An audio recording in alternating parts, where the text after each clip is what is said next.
इस बार के लोकसभा चुनाव के बाद देश की राजनीतिक स्थिति कई मायनों में बदलती हुई नजर आई। कभी भारतीय जनता पार्टी के साथ दोस्ती का रिश्ता रखने वाली बीजू जनता दल और अब विरोधी पार्टी बनकर उभर चुकी है। अटकलें लगाई जा रही हैं कि बीजेडी की नजदीकियां इंडिया गठबंधन के साथ बढ़ रही हैं। ये अटकलों का बाजार यूं ही नहीं गर्म हुआ है। दरअसल बीजेडी के अध्यक्ष और उड़ीसा के पूर्व मुख्यमंत्री जो कभी बीजेपी के साथी हुआ करते थे, उन्होंने हालिया बजट को उड़ीसा विरोधी बजट करार दिया है।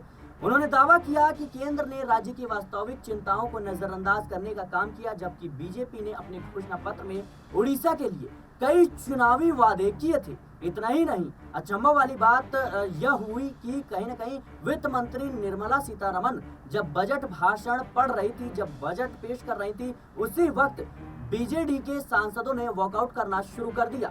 एक तरफ बीजेडी सरकार को बाहर से समर्थन भी दे रही है, तो वहीं सरकार के बजट का विरोध भी कर रही है। वहीं आंध्र प्रदेश के पूर्व मुख्यमंत्री और वाईएसआरसीपी के अध्यक्ष जगन मोहन रेड्डी ने दिल्ली में सीएम एन चंद्रबाबू नायडू के खिलाफ विरोध प्रदर्शन किया। उनका आरोप है कि सत्ता में आने के बाद टीडीपी ने उनकी पार्टी के खिलाफ हिंसक रूप अपनाया है। इस विरोध प्रदर्शन में इंडिया गठबंधन के कई नेता भी मौजूद हुए।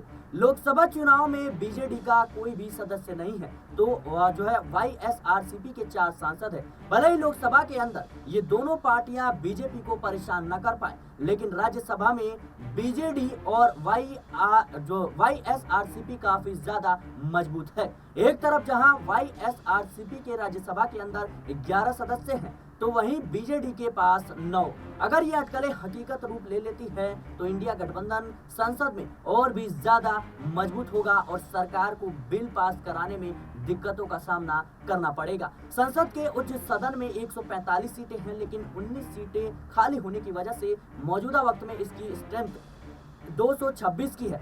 और वहीं संसद.in के मुताबिक बीजेपी के कुल 87 सदस्य हैं, कांग्रेस के 26, टीएमसी के 13 और वाईएसआरसीपी के 11, आम आदमी पार्टी के 10, डीएमके के 10, बीजेडी के 9 और मनोनीत सदस्य 6।